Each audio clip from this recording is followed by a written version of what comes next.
I will speak about them shortly, while more details may be seen in the annexure. This year, I've made a provision of 1.48 lakh rupees, 1.48 lakh crore rupees for education, employment and skilling. Budget priorities. The people have given a unique opportunity to our government to take the country on the path of strong development and an all-round prosperity. In the interim budget, we promise to present a detailed roadmap for our pursuit of Vikasit Bharat. In line with the strategy set out in the interim budget, this budget envisages sustained efforts on the following 9 priorities for generating ample opportunities for all. Number 1, productivity and resilience in agriculture. Number 2, employment and skilling. Number 3, inclusive human resource development and social justice. 4, manufacturing and services. 5, urban development. 6, energy security. 7, infrastructure. 8, innovation, research and development. And 9, next generation reforms. Subsequent budgets will build on these and add more priorities and actions. A more detailed formulation will be carried out as part of the economic policy framework about which I will speak later in this speech. This budget details some of the specific actions to be initiated in the current year towards fulfillment of these priorities, with potential for transformative changes. The budget also covers some of the previously made announcements with intent to strengthen them and step up their implementation for expediting our journey towards the goal of Vikasit Bharat.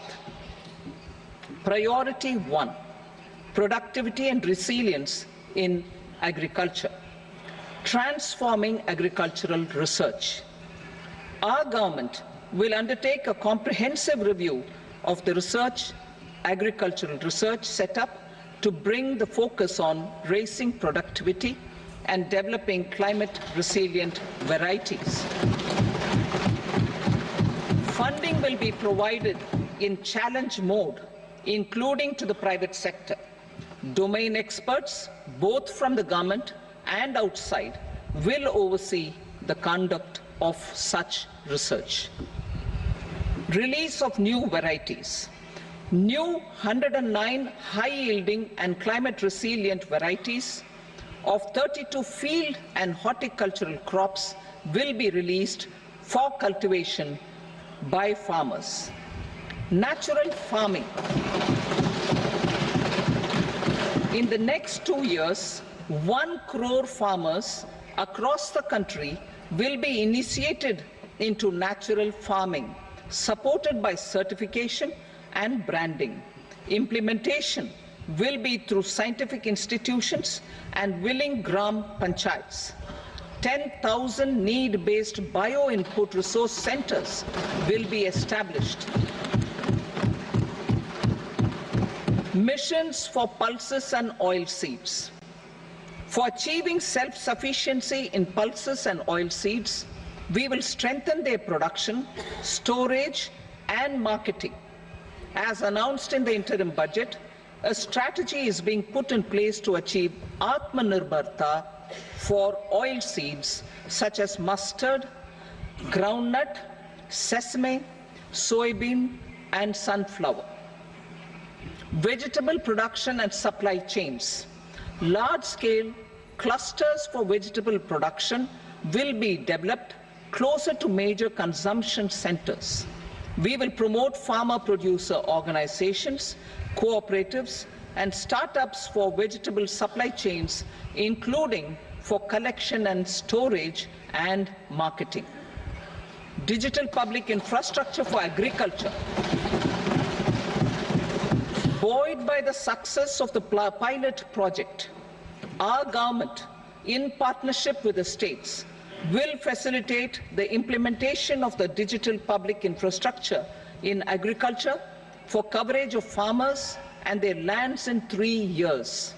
During this year, digital crop survey for Kharif using the DPI will be taken up in 400 districts. The details of 6 crore farmers and their lands will be brought into the farmer and land registries. Further, the issuance of Jan Samarth-based Kisan credit cards will be enabled in 5 states. Shrimp production and export. Financial support for setting up a network of nucleus breeding centers for shrimp brood stocks will be provided. Financing for shrimp farming, processing and export will be facilitated through NABARD. National cooperation policy. Our government will bring out a national cooperation policy for systematic, orderly and all-round development of the cooperative sector, fast-tracking growth of rural economy and generation of employment opportunities on a large scale will be the policy goal. This year, I have made a provision of 1.52 lakh crore rupees for agriculture and allied sectors.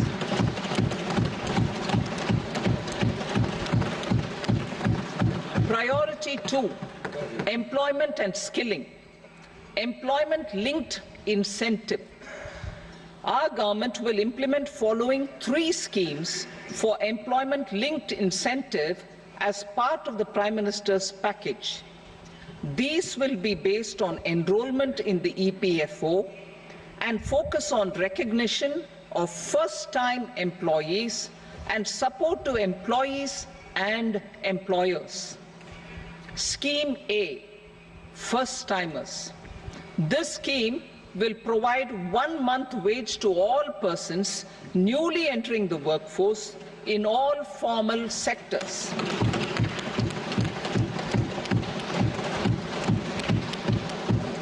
Direct benefit transfer of 1 month's salary in 3 installments to first-time employees as registered in the EPFO will be up to 15,000 rupees. The eligibility limit will be a salary of 1 lakh per month. The scheme is expected to benefit 210 lakh youths.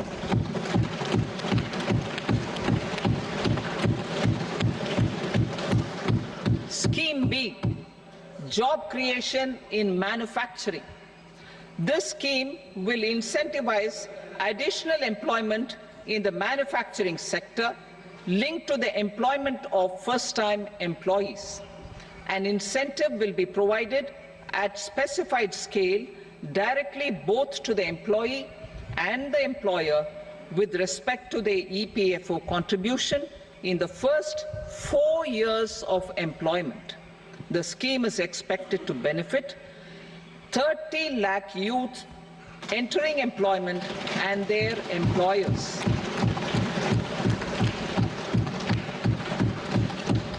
Scheme C, support to employers.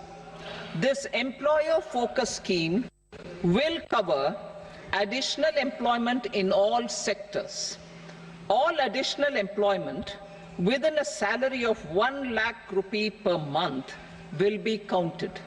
The government will reimburse to employers up to 3,000 rupees per month for 2 years towards the EPFO contribution for each additional employee. The scheme is expected to incentivize additional employment of 50 lakh persons.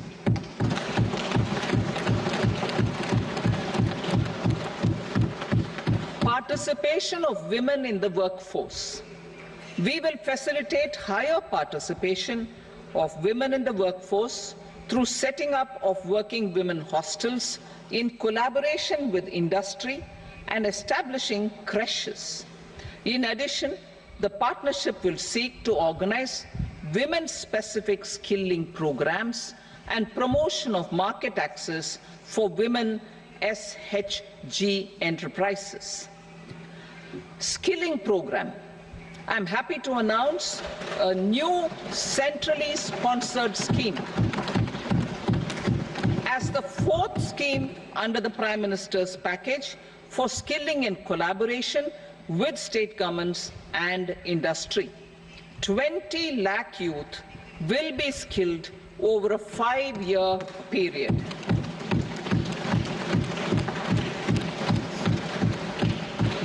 Thousand industrial training institutes will be upgraded in hub and spoke arrangements with outcome orientation. Course content and design will be aligned to the skill needs of industry, and new courses will be introduced for emerging needs. Skilling loans. The model skill loan scheme will be revised to facilitate loans up to 7.5 lakh rupees with a guarantee from a government-promoted fund. This measure is expected to help 25,000 students every year.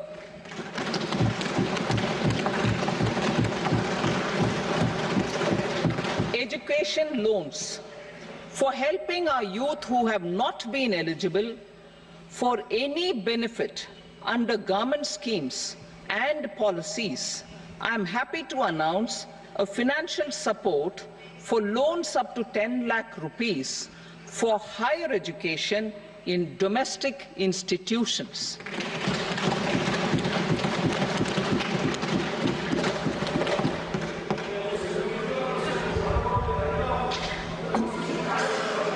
E-vouchers for this purpose.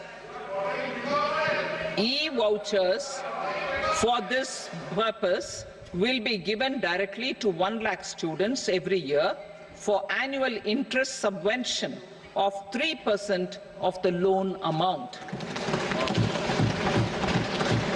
Priority 3, inclusive human resource development and social justice. Saturation approach. Our government is committed to all-round, all-pervasive and all-inclusive development of people, particularly farmers, youth, women, and the poor. For achieving social justice comprehensively, the saturation approach of covering all eligible people through various programs, including those for education and health, will be adopted to empower them by improving their capabilities. Implementation of schemes meant for supporting economic activities by craftsmen, artisans, self-help groups, scheduled caste, scheduled tribe, and women entrepreneurs and street vendors such as the PM Vishwakarma, PM Swanidhi, National Livelihood Missions, and Stand Up India will be stepped up. Purvodaya. The states in the eastern part of the country are rich in endowments and have strong cultural traditions. We will formulate a plan, Purvodaya, for the all-round development of the eastern region of the country, covering Bihar, Jharkhand, West Bengal, Odisha, and Andhra Pradesh.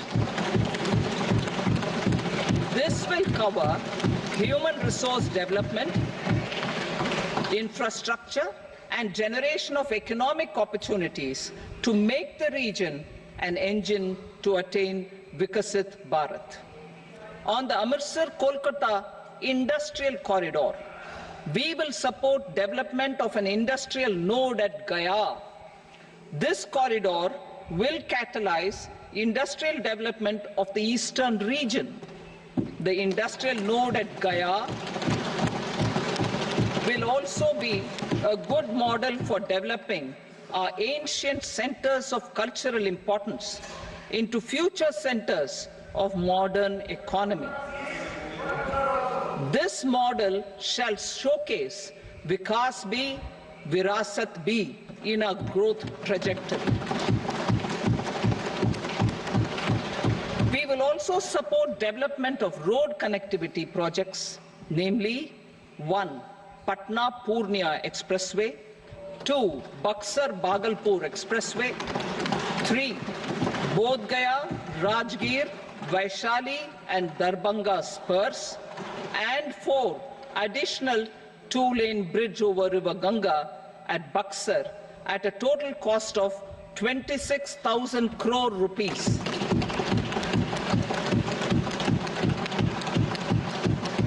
Power projects, including setting up of a new 2,400 megawatt power plant at Pir Painti, will be taken up at a cost of 21,400 crore rupees. New airports, medical colleges, and sports infrastructure in Bihar will be constructed. An additional allocation to support capital investments will be provided. The requests of Bihar government for external assistance from multilateral development banks will be expedited.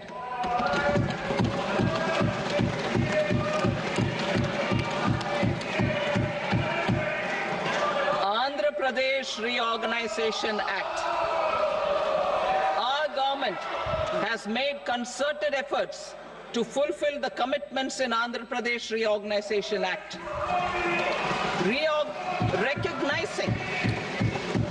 Recognizing the state's need for the capital, recognizing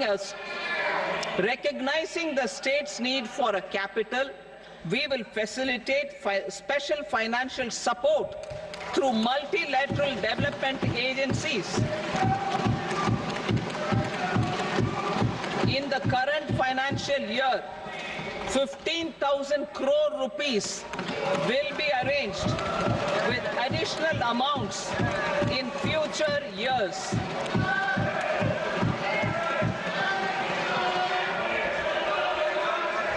Our government is fully committed to financing and early completion of the Polavaram irrigation project, which is the lifeline for Andhra Pradesh and its farmers. This will facilitate our country's food security as well. Under the Andhra Pradesh Reorganization Act, for promoting industrial development, funds will be provided for essential infrastructure such as water, power, railways, and roads. In Kopparthi node on the Visakhapatnam-Chennai Industrial Corridor and Varavakal node on the Hyderabad-Bangalore Industrial Corridor. An additional allocation will be provided this year towards capital investment for economic growth. Grants for backward regions of Rayalaseema, Prakasham, North Coastal Andhra, as stated in the Act, will be provided. PM Awas Yojana. 3 crore additional houses under the PM Awas Yojana in rural and urban areas in the country have been announced, for which the necessary allocations are being made. Women-led development. For promoting women-led development, the budget carries an allocation of more than 3 lakh crore for schemes benefiting women and girls. This signals our government's commitment for enhancing women's role in economic development. Pradhan Mantri Janjatiya Unnat Gram Abhiyan. For improving the socio-economic condition of tribal communities, we will launch the Pradhan Mantri Janjatiya Unnat Gram Abhiyan by adopting saturation coverage for tribal families in tribal majority villages and aspirational districts.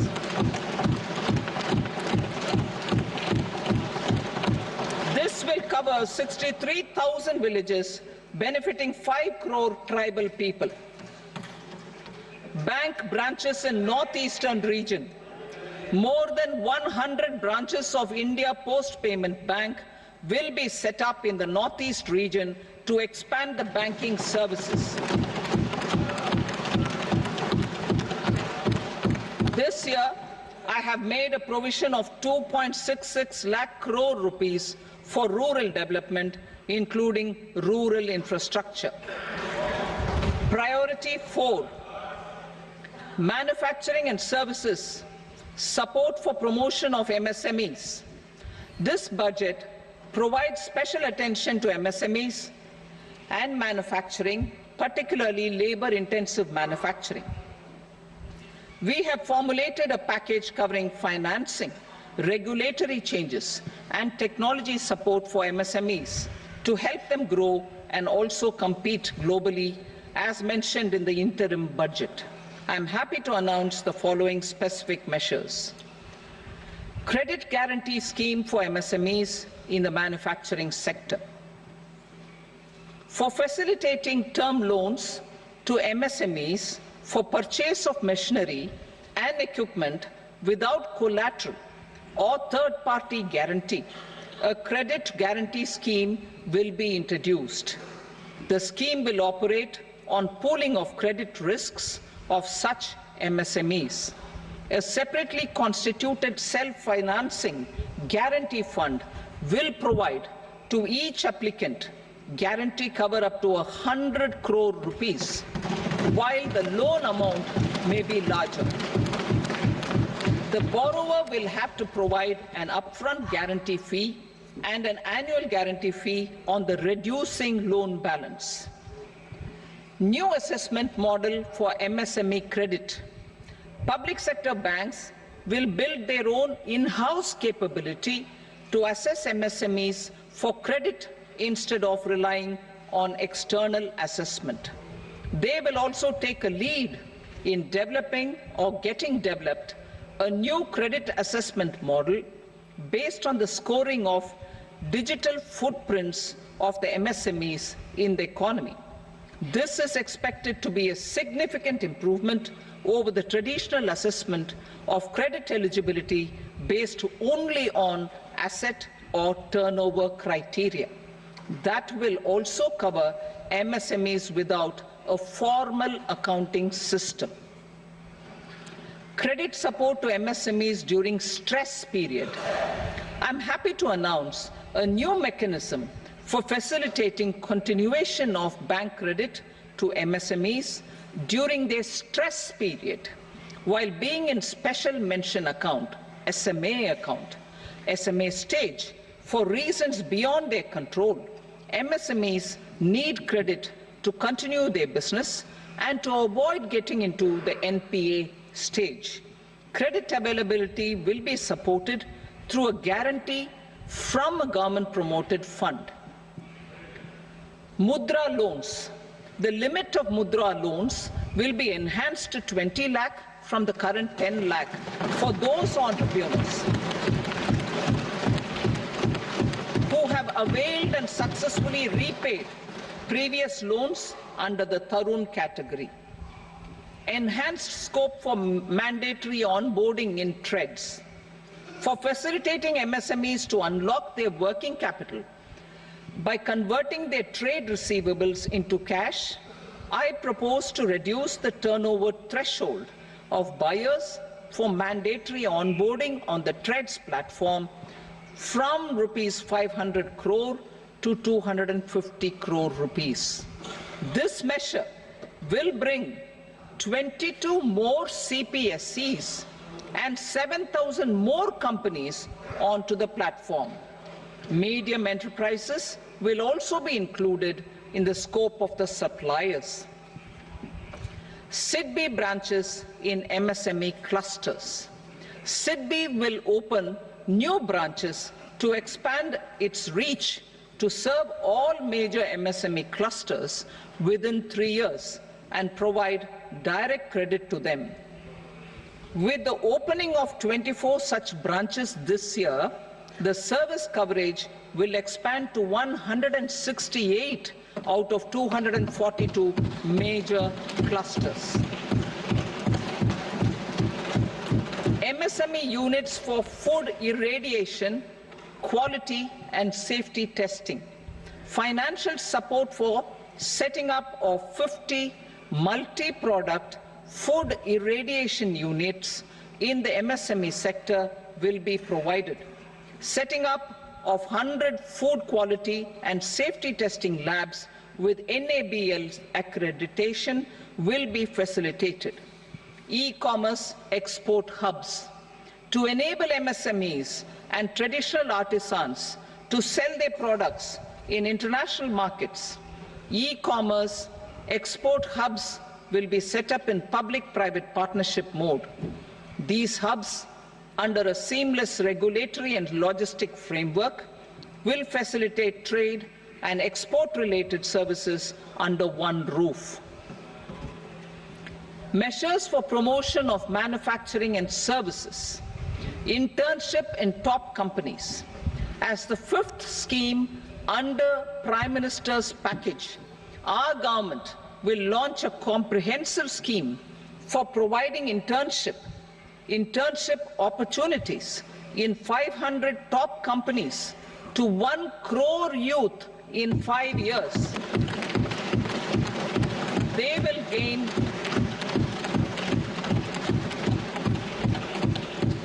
will gain exposure for 12 months to real-life business environment, varied professions and employment opportunities. An internship allowance of 5,000 per month, 5,000 rupees per month, along with a one-time assistance of 6,000 rupees will be provided. Companies will be expected to bear the training cost and 10% of their internship cost from their CSR funds. Industrial parks. Our government will facilitate development of investment-ready, plug-and-play industrial parks with complete infrastructure in or near 100 cities in partnership with the states and private sector by better using town planning schemes. 12 industrial parks under the National Industrial Corridor Development Program also will be sanctioned.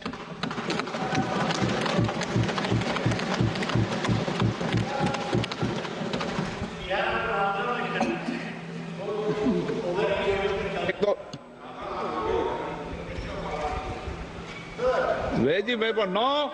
Please, Petty.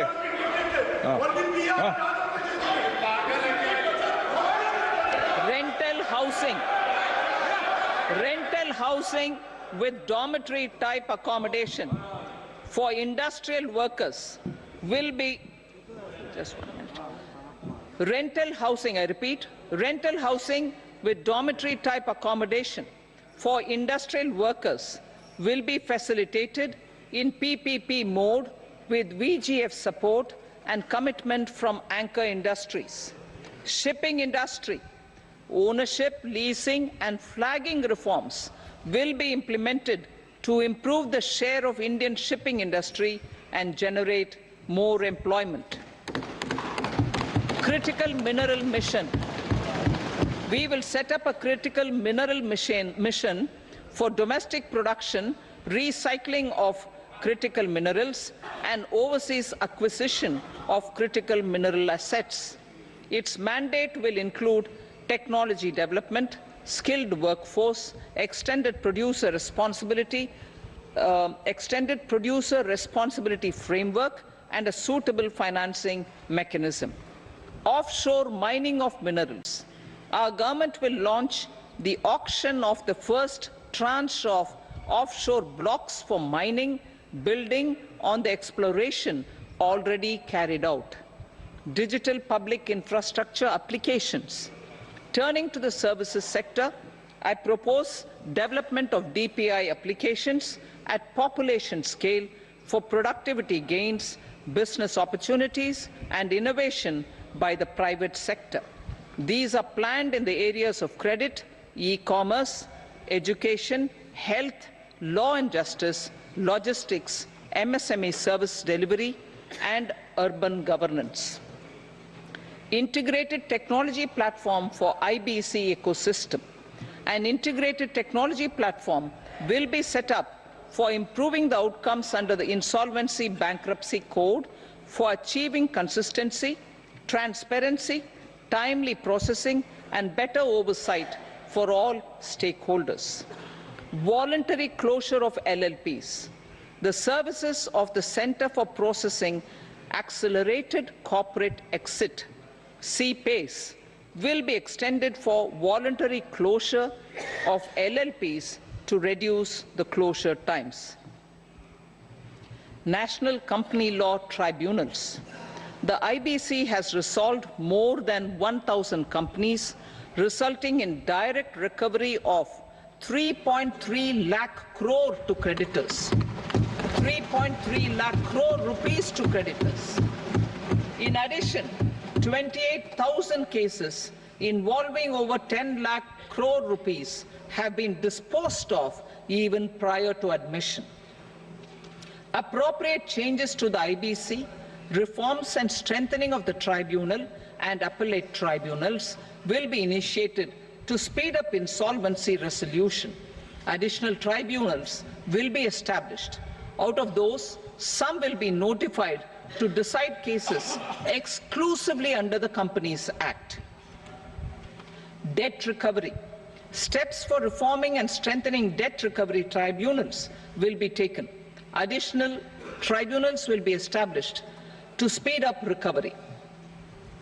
Priority 5, urban development. Cities as growth hubs. Working with states, our government will facilitate development of cities as growth hubs. This will be achieved through economic and transit planning and orderly development of peri-urban areas utilizing town planning schemes. Creative redevelopment of cities. For creative brownfield redevelopment of existing cities with a transformative impact, our government will formulate a framework for enabling policies, market-based mechanisms, and regulation. Transit-oriented development. Transit-oriented development plans for 14 large cities with a population above 30 lakh will be formulated, along with an implementation and financing strategy. Urban housing. Under the PM Awas Yojana, Urban 2.0, housing needs of 1 crore urban poor and middle-class families will be addressed with an investment of 10 lakh crore rupees.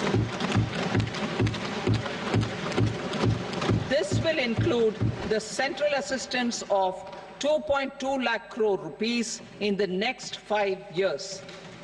A provision of interest subsidy to facilitate loans at affordable rates is also envisaged. In addition, enabling policies and regulations for efficient and transparent rental housing markets with enhanced availability will also be put in place. Water supply and sanitation. In partnership with state governments and multilateral development banks, we will promote water supply, sewage treatments, and solid waste management projects and services for 100 large cities through bankable projects. These projects will also envisage use of treated water for irrigation and filling up of tanks in nearby areas. Street markets. Building on the success of PM Swanidhi scheme in transforming the lives of street vendors, our government envisions a scheme to support each year over the next 5 years the development of 100 weekly hearts or street food hubs in select cities. Stamp duty. We will encourage states which continue to charge high stamp duty to moderate the rates for all and also consider further lowering duties for properties purchased by women. This reform will be made an essential component of urban development schemes. Priority 6, energy security, energy transition. In the interim budget, I had announced our strategy to sustain high and more resource-efficient economic growth, along with the energy security in terms of availability, accessibility, and affordability. We will bring out a policy document on appropriate energy transition pathways that balances the imperatives of employment, growth, and environmental sustainability. PM Surya Ghar Muft Bijli Yojana. PM Surya Ghar Muft Bijli Yojana. In line with the announcement in the interim budget,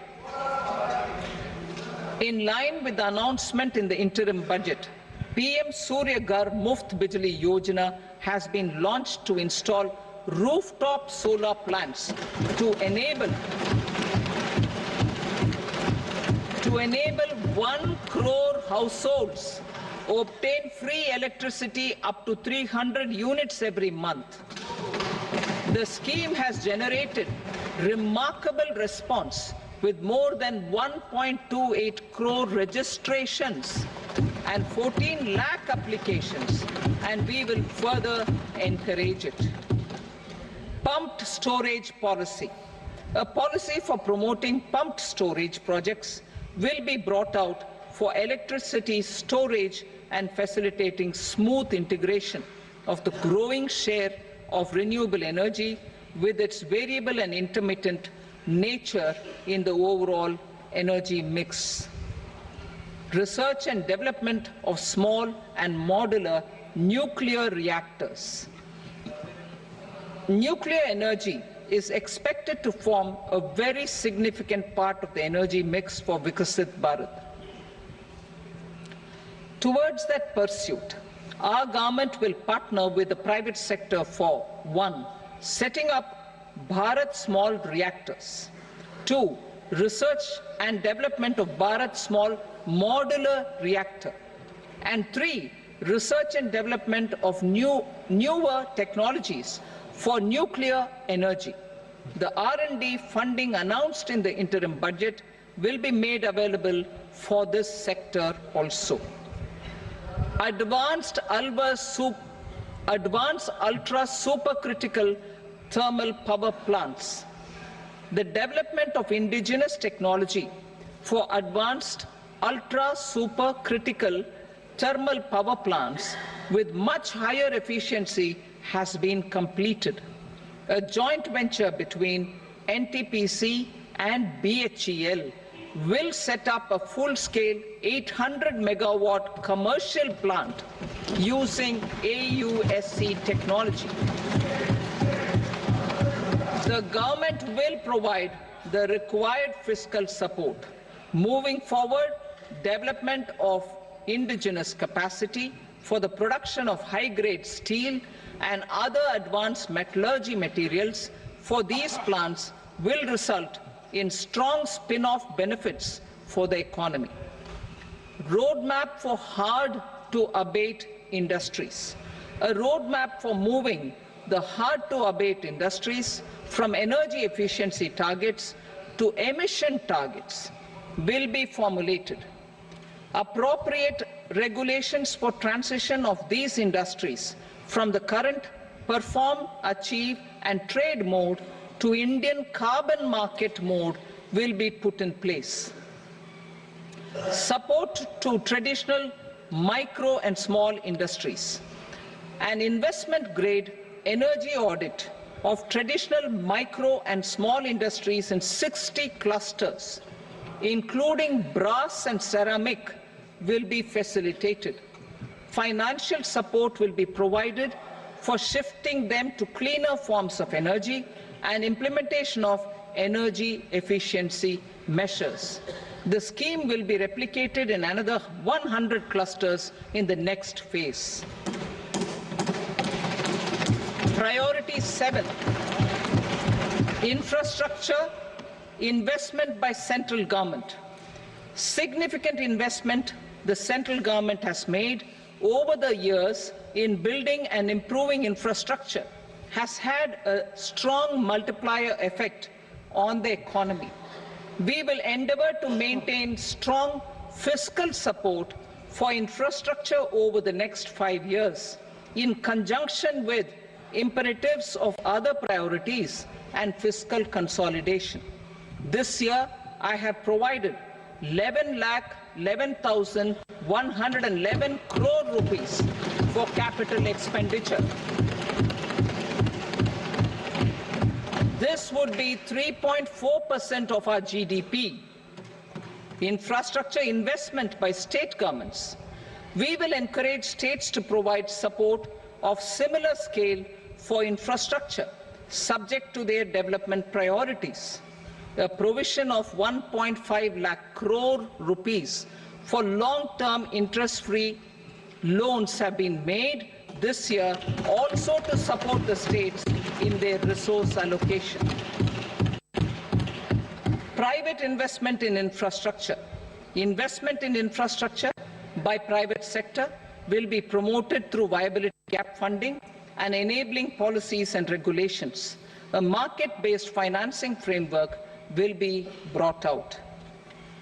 Pradhan Mantri Gram Sadak Yojana, Phase 4 of the PMGSY will be launched to provide all-weather connectivity to 25,000 rural habitations,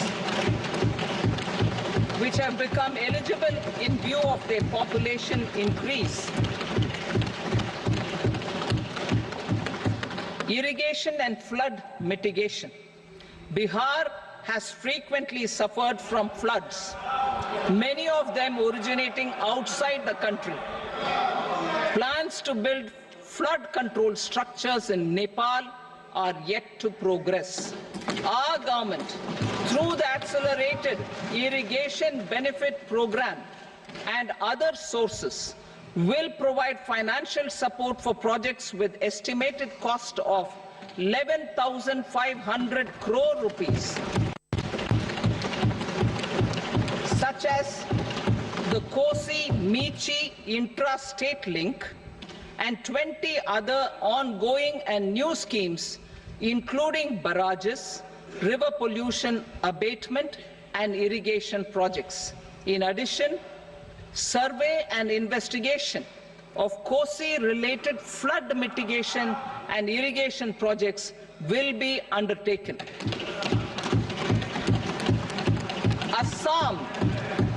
Assam grapples with floods every year by the Brahmaputra River and its tributaries originating outside India. We will provide assistance to Assam for flood management and related projects.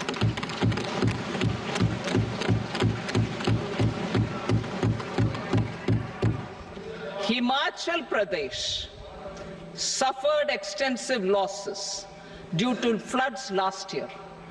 Our government will provide assistance to the state for reconstruction and rehabilitation through multilateral development assistance.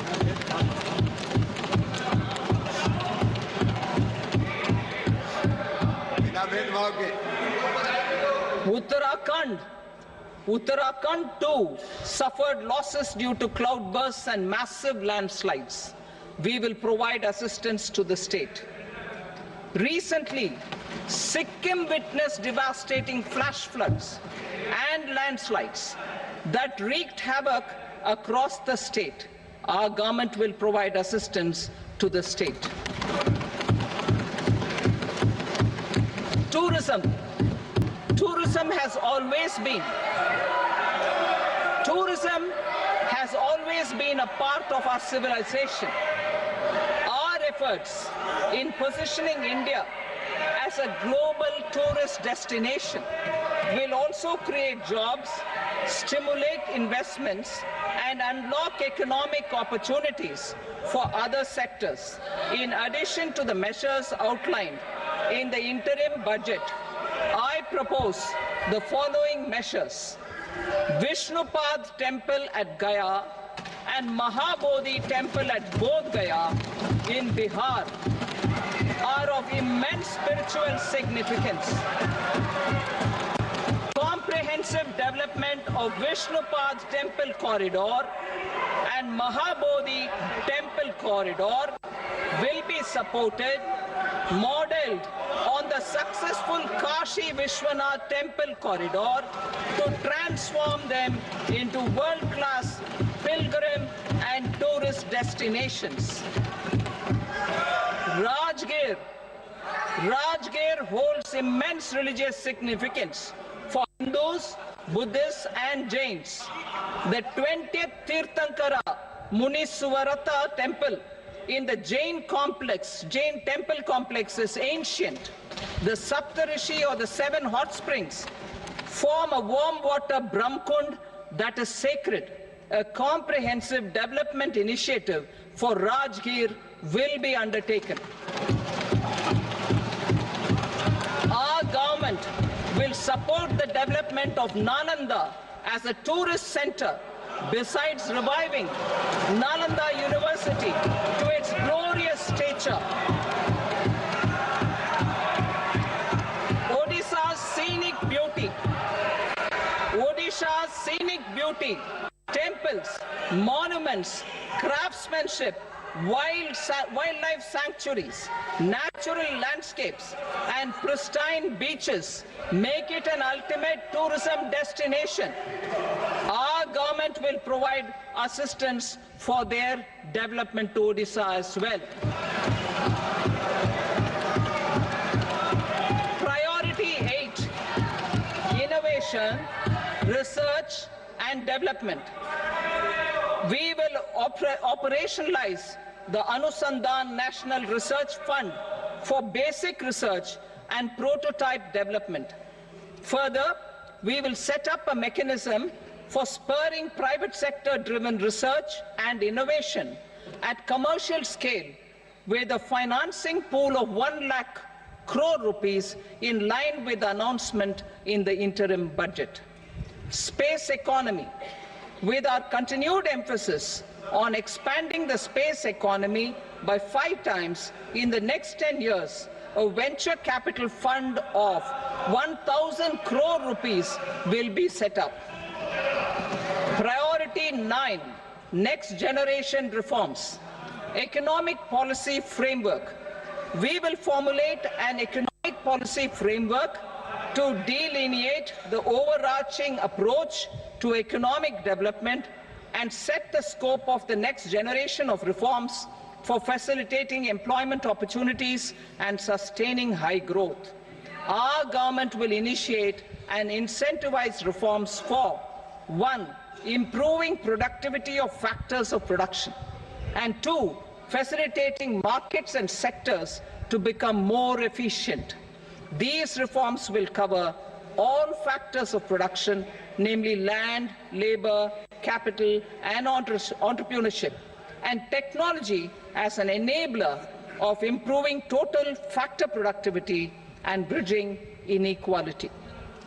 Effective implementation of several of these reforms requires collaboration between the center and the states, and building consensus as development of the country lies in development of the states. For promoting competitive federalism and incentivizing states for faster implementation of reforms, I propose to earmark a significant part of the 50-year interest-free loan. Working with the states, we will initiate the following reforms.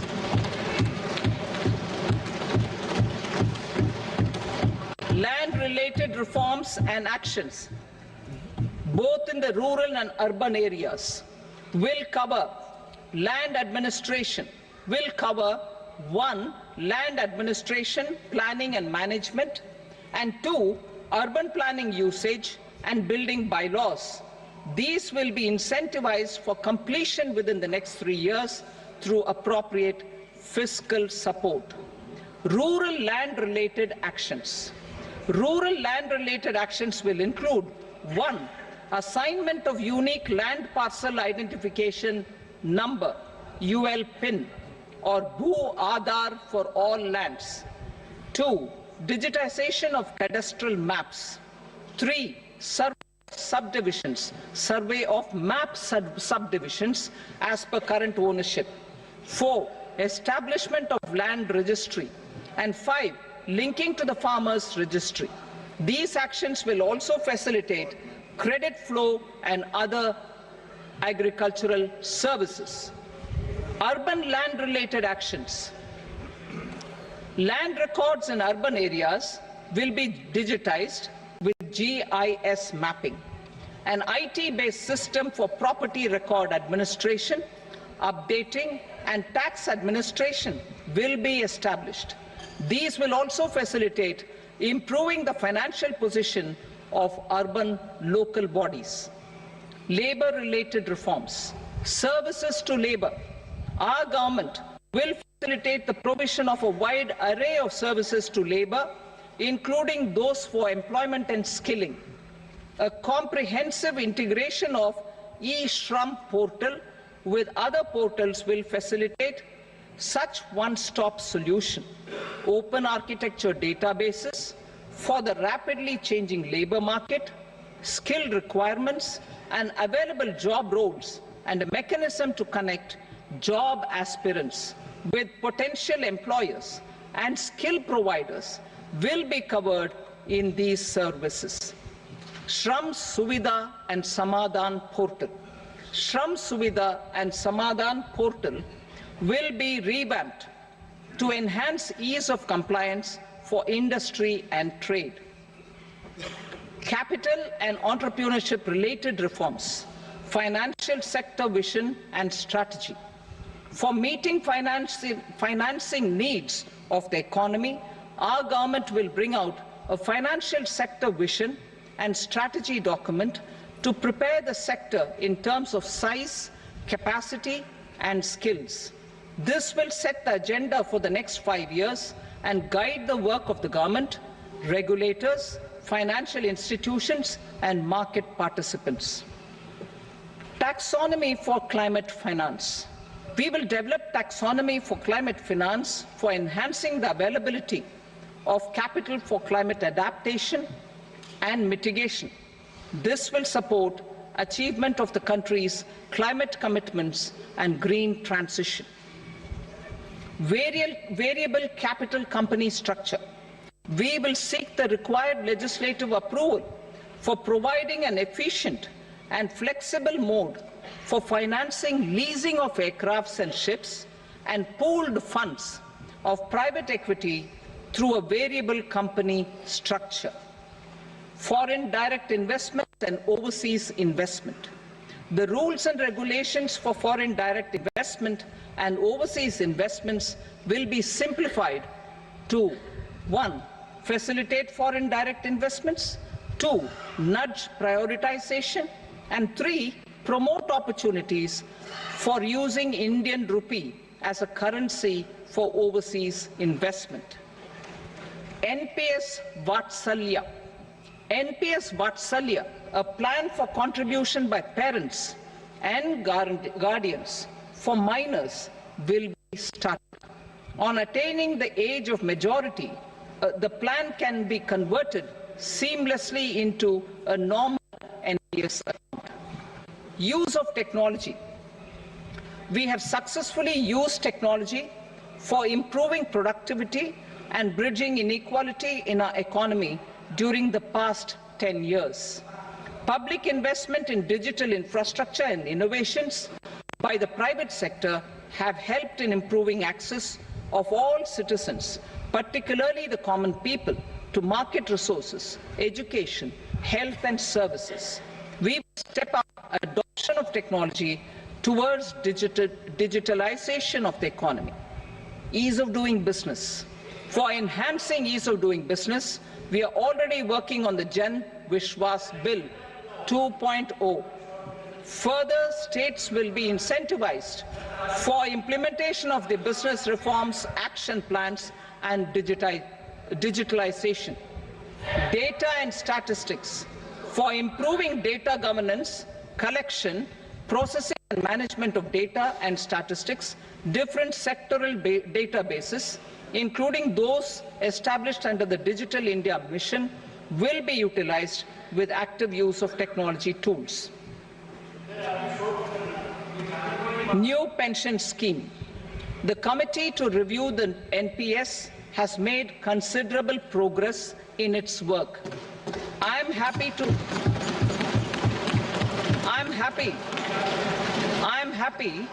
that the staff side of the National Council of the Joint Consultative Machinery for Central Government Employees has taken a constructive approach.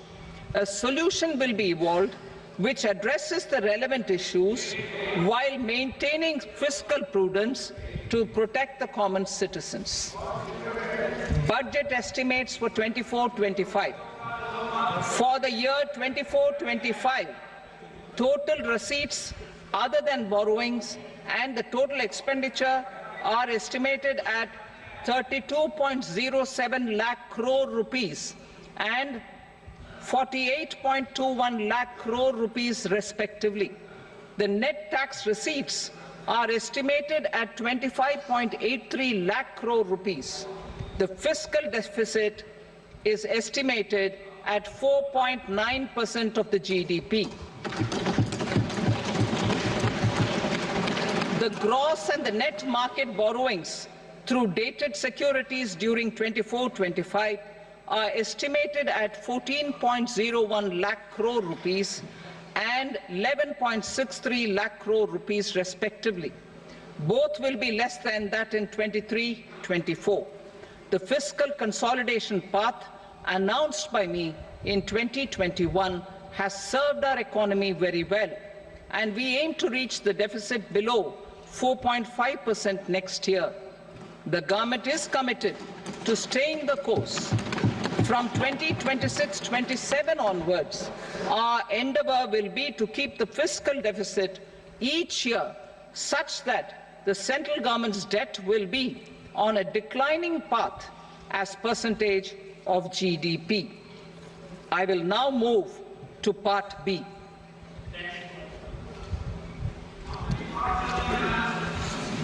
Indirect taxes.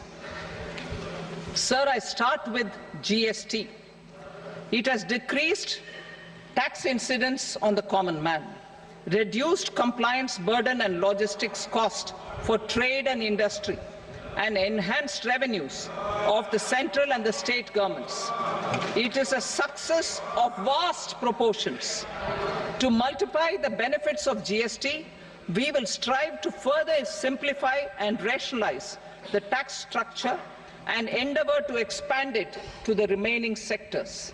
My proposals for customs duties intend to support domestic manufacturing, deepen local value addition, promote export competitiveness, and simplify taxation while keeping the interest of the general public and consumers surmount. In Budget 22-23, we reduced the number of customs duty rates. I propose to undertake a comprehensive review of the rate structure over the next 6 months to rationalize and simplify it for ease of trade, removal of duty inversion, and reduction of disputes. I shall now take up sector-specific customs duty proposals.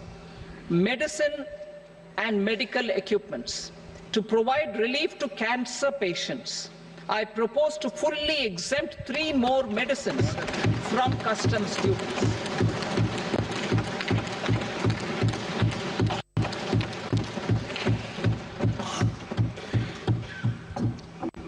I also propose changes in the BCD on X-ray tubes and flat panel detectors for use in medical X-ray machines under the phased manufacturing program so as to synchronize them with the domestic capacity addition.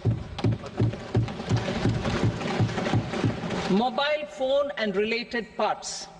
With a 3-fold increase in domestic production and almost a 100-fold jump in exports of mobile phones over the last 6 years, the Indian mobile industry has matured. In the interest of consumers, I now propose to reduce the BCD on mobile phone, mobile PCBA and mobile charger to 15%. Critical minerals. Minerals such as lithium, copper, cobalt and rare earth elements are critical for sectors like nuclear energy, renewable energy, space, defense, telecommunications and high-tech electronics. I propose to fully exempt customs duties on 25 critical minerals and reduce BCD on 2 of them. This will provide a major fillip to the processing and refining of such minerals and help secure their availability for these strategic and important sectors. Solar energy. Energy transition is critical in the fight against climate change. To support energy transition, I propose to expand the list of exempted capital goods for use in the manufacture of solar cells and panels in the country.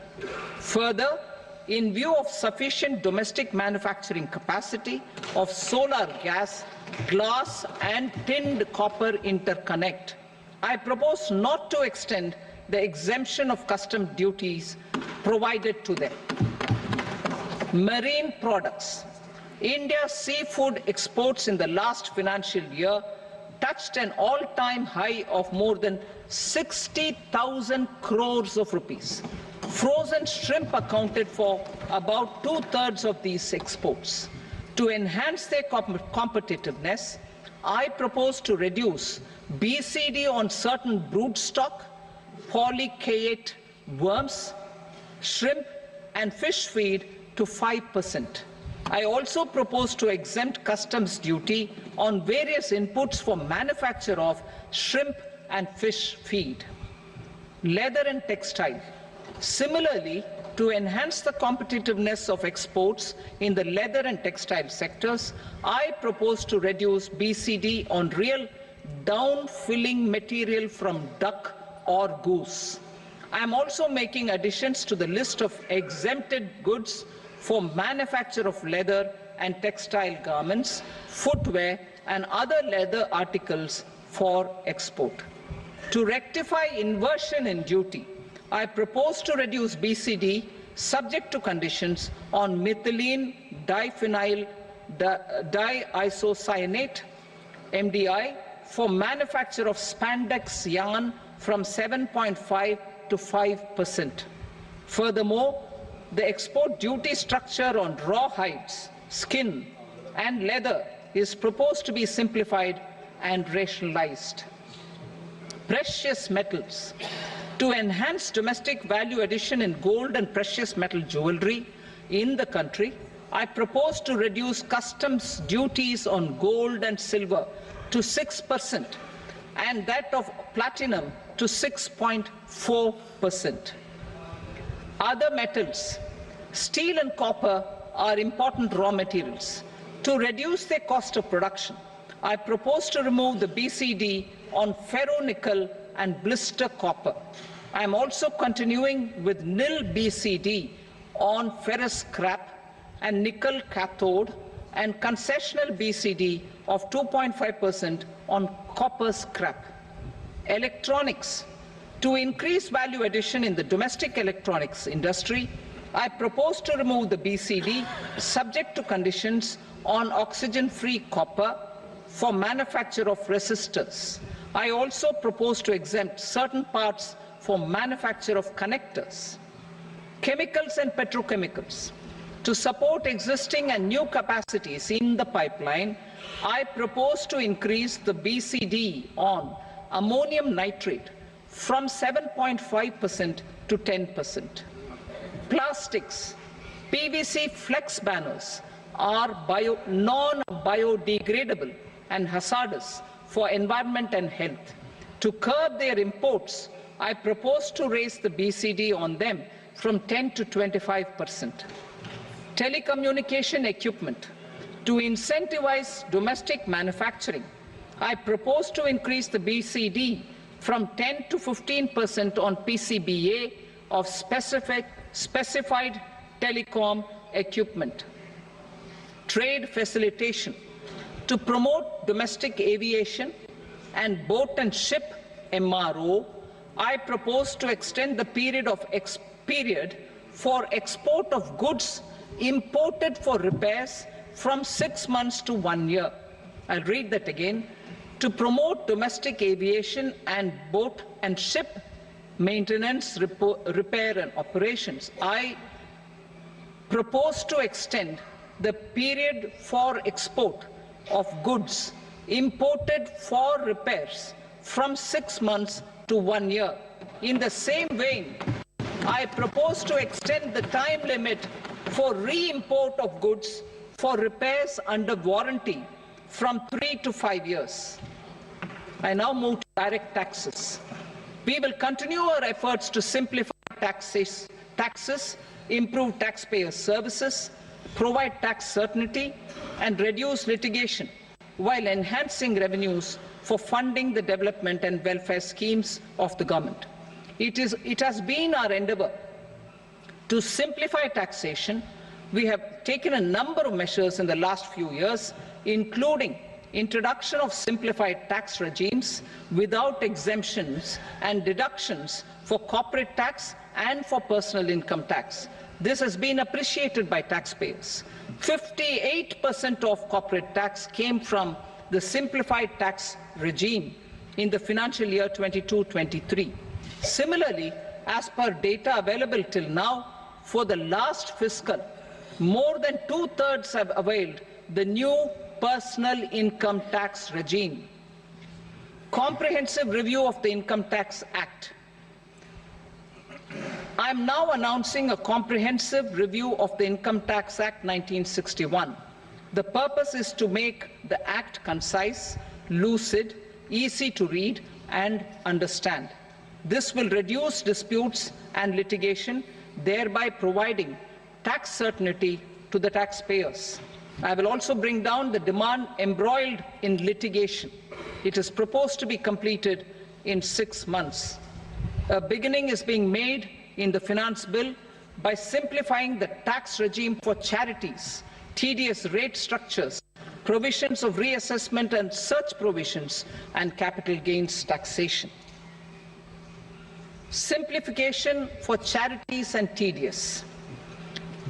Two tax exemption regimes. The two tax exemption regimes for charities are proposed to be merged into one. The 5% tedious rate on many payments is being merged into the 2% tedious rate, and the 20% tedious rate on repurchase of units by mutual funds or UTI is being withdrawn. Tedious rate on e-commerce operators is proposed to be reduced from 1 to 0.1%. Moreover, credit of TCS is proposed to be given in the TDS to be deducted on salary. Further, I propose to decriminalize delay for payment of TDS up to the due date of filing statement for the same. I also plan to provide a standard operating procedure for TDS defaults and simplify and rationalize the compounding guidelines for such defaults. Simplification of reassessment. I propose to thoroughly simplify the provisions for reopening and reassessment. An assessment hereinafter can be reopened beyond 3 years from the end of the assessment year only if the escaped income is 50 lakh rupees or more, up to a maximum period of 5 years from the end of the assessment year. Even in such cases, a time limit of 6 years before the year of the search, as against the existing time limit of 10 years, is being proposed. This will reduce tax uncertainty and disputes. Simplification and rationalization of capital gains. Capital gains taxation is also proposed to be hugely simplified. Short-term gains on certain financial assets shall henceforth attract a tax rate of 20%, while that on all other financial assets and all non-financial assets shall continue to attract the applicable tax rate. Long-term gains on all financial and non-financial assets, on the other hand, will attract a tax rate of 12.5%. For the benefit of the lower and the middle income classes, I propose to increase the limit of exemption of capital gains on certain financial assets to 1.25 lakh rupees per year. Listed financial assets held for more than a year will be classified as long-term, while unlisted financial assets and all non-financial assets will have to be held for at least 2 years to be classified as long-term. Unlisted bonds and debentures, debt mutual funds, and market-linked debentures, irrespective of holding period, however, will attract tax on capital gains at applicable rates. Taxpayer services. All the major taxpayer services under GST and most services under customs and income tax have been digitalized. All remaining services of customs and income tax, including rectification and order giving effect to appellate orders, shall be digitalized and made paperless over the next 2 years. Litigation and appeals. While our concerted efforts to reduce pendency of appeals at various appellate fora are beginning to show good results, it will continue to engage our highest attention. To dispose of the backlog of first appeals, I plan to deploy more officers to hear and decide such appeals, especially those with large tax effect. For resolution of certain income tax disputes pending an appeal, I am also proposing Vivad Se Vishwas Scheme 2024. Further, I propose to increase monetary limits for filing appeals related to direct taxes, excise and service tax in the tax tribunals, high courts and Supreme Court to 60 lakh rupees, 2 crore rupees and 5 crore respectively. With a view to reduce litigation and provide certainty in international taxation, we will expand the scope of safe harbor rules and make them more attractive. We will also streamline the transfer pricing assessment procedure. Employment and investment. I have a few proposals to promote investment and foster employment. First of all, to bolster the Indian startup ecosystem, boost the entrepreneurial spirit, and to support innovation, I propose to abolish the so-called angel tax for all classes of investors.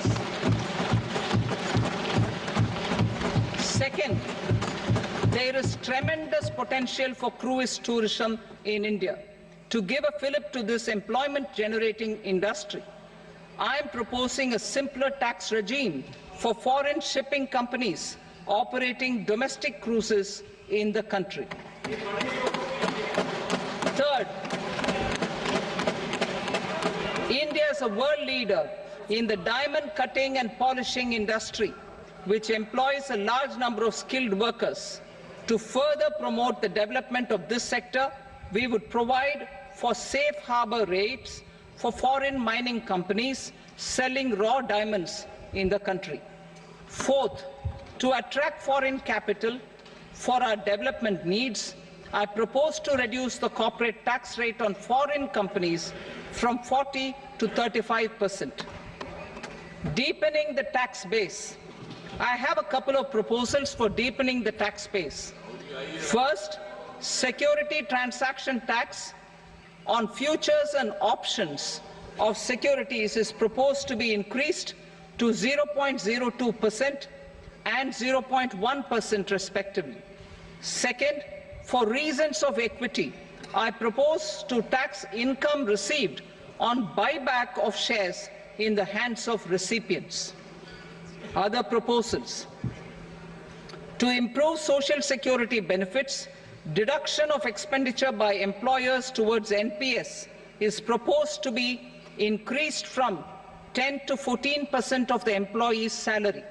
Similarly, deduction of this expenditure up to 14% of salary from the income of employees in private sector, public sector banks and undertakings opting for the new tax regime is proposed to be provided. Indian professionals working in multinationals get ESOPs and invest in social security schemes and other movable assets abroad.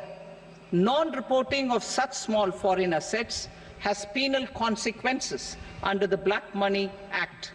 Such non-reporting of movable assets up to 20 lakh rupees is proposed to be depenalized.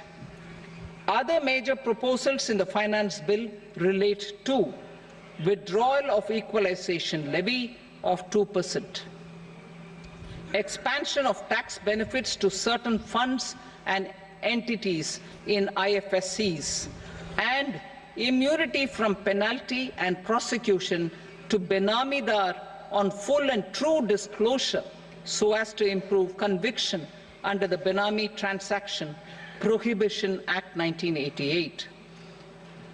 Personal income tax. Coming to personal income tax rates, I have two announcements to make for those opting for the new tax regime. First, the standard deduction for salaried employees is proposed to be increased from 50,000 to 75,000 rupees.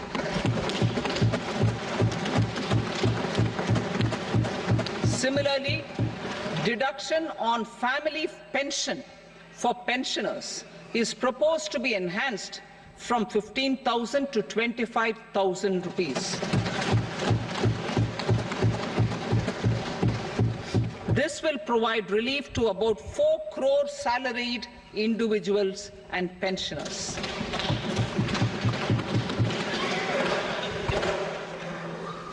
Second, in the new tax regime, the tax rate structure is proposed to be revised as follows: 0 to 3 lakh rupees, nil; 3 to 7 lakh rupees, 5%; 7 to 10 lakh rupees, 10%; 10 to 12 lakh rupees, 15%; 12 to 15 lakh rupees, 20%; and above 15 lakh rupees, 30%. As a result of these changes, a salaried employee in the new tax regime stands to save up to 17,500 rupees in income tax.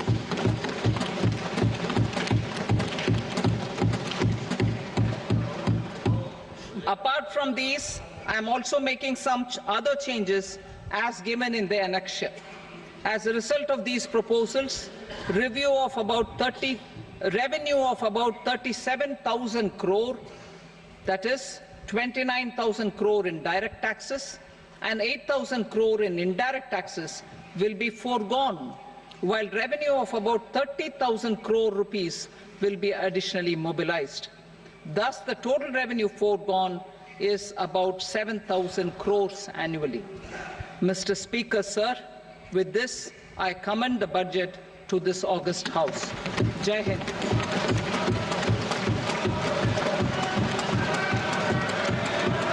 Item number 2.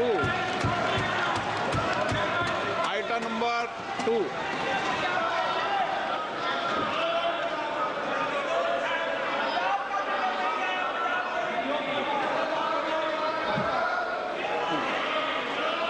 Sir, with your permission, I rise to lay on the table the following statements under Section 3 of the Fiscal Responsibility and Budget Management, FRBM Act 2003, medium-term fiscal policy cum fiscal policy statement and macroeconomic framework statement.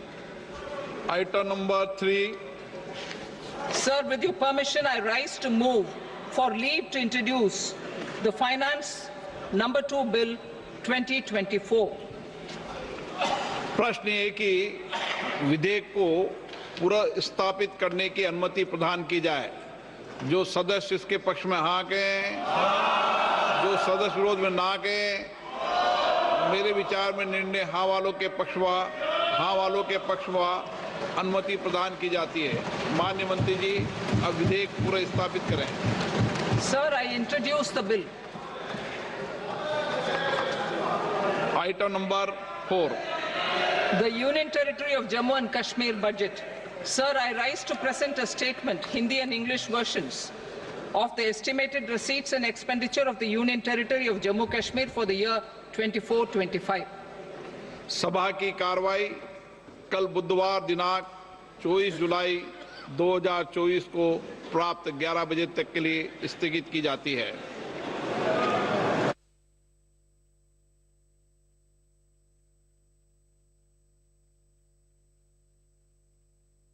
आपकी screen पर चल रहा है कि नए tax slab की घोषणा की गई है। इस बजट की सबसे बड़ी खबर यही है कि टैक्स स्लैब्स में परिवर्तन किया गया है। नए टैक्स रिजीम को अब डिफॉल्ट रिजीम बनाने की ओर ये सरकार जा रही है। 7 से 10 लाख की आमदनी पर 10% का टैक्स, 12 से 15 लाख की आमदनी पर 20% का टैक्स, 15 लाख से अधिक की आय पर अब 30% का नया टैक्स देना होगा। 0 से 3 लाख रुपए तक कोई भी टैक्स नहीं देना होगा। 3 लाख रुपए तक की आमदनी पर कोई टैक्स नहीं। नई टैक्स रिजीम में भी एक तरह से बदलाव का ऐलान वित्त मंत्री ने किया है। 3 से 7 लाख की आमदनी पर 5% का जो नया टैक्स है वो इंट्रोड्यूस किया गया है। 7 से 10 लाख की आमदनी पर 10% का टैक्स। तो बजट की ब्रेकिंग सबसे बड़ी जो आम आदमी को प्रभावित करती है। अगले इस साल के लिए जो आप अपना टैक्स रिटर्न दाखिल करेंगे उस पर तो पुराने प्रावधान लागू रहेंगे, लेकिन अगले साल के लिए ये जो नया प्रपोजल है वो आपके लिए काफी इंपॉर्टेंट है समझना। अब सरकार को लगता है कि जो नया टैक्स रिजीम है उसको डिफॉल्ट रिजीम बनाने का वक्त आ गया और इसीलिए कमोबेश पुरानी टैक्सेशन रिजीम की तरह ही इस बार भी आम आदमी को बड़ी राहत, मिडिल क्लास को बड़ी राहत, मध्यम वर्ग को जो राहत दी गई है करीब 15,000 रुपए की सालाना राहत मिल पाएगी। वित्त मंत्री का यह कहना है।